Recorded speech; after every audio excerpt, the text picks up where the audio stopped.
No matter where we are in point of history, people always have thoughts and opinions about Jesus.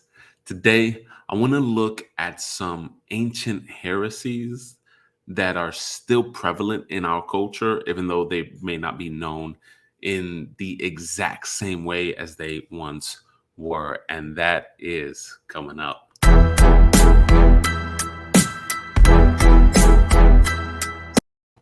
What's up, everyone? I'm Reynaldo Ramos with Vine Media, and we love to help people in their journey with Jesus, and we do that making weekly content, and we cover a lot of things in the Christian world and the Christian realm.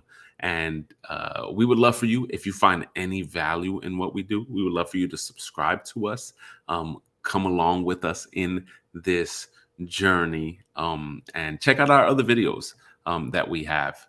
We also have a website with a free ebook. If you go to our website, you can check out a free ebook.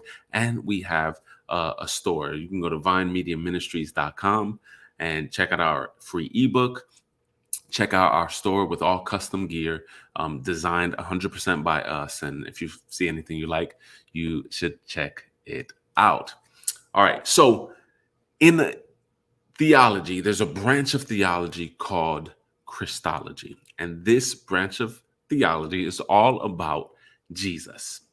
And in this branch, there's so many things that we can kind of go through when we look at Jesus, when we look at the person of Christ, when we look at his deity, when we look at his life, when we look at his resurrection, when we look at what everything means. There's a lot of stuff that goes into it. But I want to just look at a few basic things that a few hundred years ago that were labeled as heresies, but I think there are still things that people wrestle with today.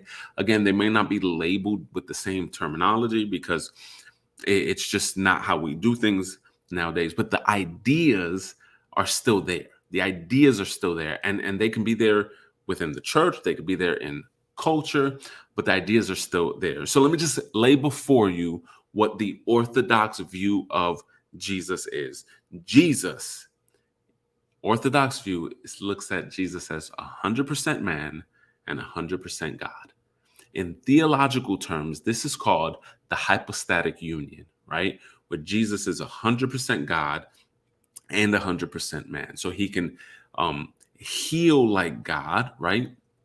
But he still feels, right? He still has emotions as a man. He still has whatever humanity, whatever drives us, whatever's in us. He's still a man. He's still human as he was on this earth for those 33 years. And so that is the orthodox view in Christianity about Jesus. And there's certain heresies, certain myths that come out when it comes to Jesus. The first one is this: is Ebonism, and this is the claim that Jesus was not God. Right? Jesus was not God. In today's terminology, it might sound something like this: Jesus is a good teacher.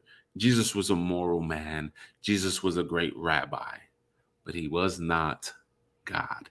And if you take his godship, if you take his deity away from him, then Jesus was just a good teacher and a good man. And he did have good teachings, but that means his death was powerless. That means his death has no real implications for humanity and for us at large. And so Ebonism is one of those heresies that we have to push back against. The other one is this: Arianism, saying that Jesus was not fully God. Right? Jesus was not fully God, and so it puts it puts all the weight onto his human form. Or Ebonism pushes all the way onto his human form. Arianism gives him some deity, but denies some of the deity as well. And what that does in the Trinity is it makes the triune God, it makes him, puts him in a hierarchy.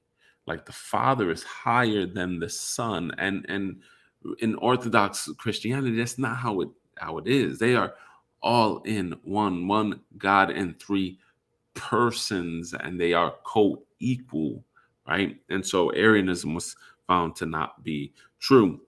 The other one is called, the other heresy is called Doceticism. And this is Jesus was not human.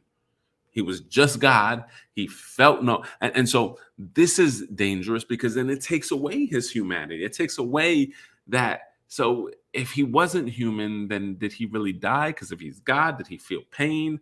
Because does God feel pain in that physical sense if he really is only God and not human? And so it takes away some of the power as well. And then there is Apollionarianism, is Jesus was not fully human, and it's the same thing as Arianism, kind of just the swinging the pendulum the other way, if as it were, and it's taking away from the humanity of Jesus, and not giving this.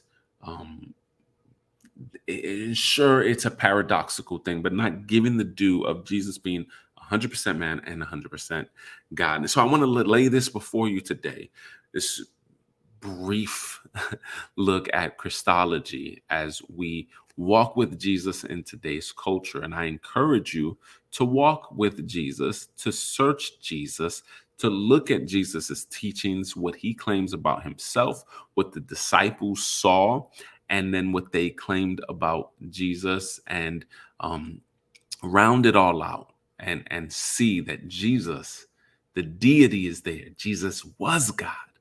The humanity is there, that Jesus was a man.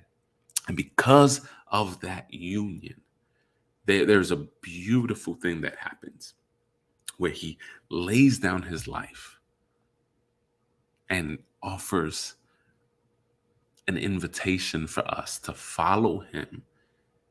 And it's just a beautiful thing.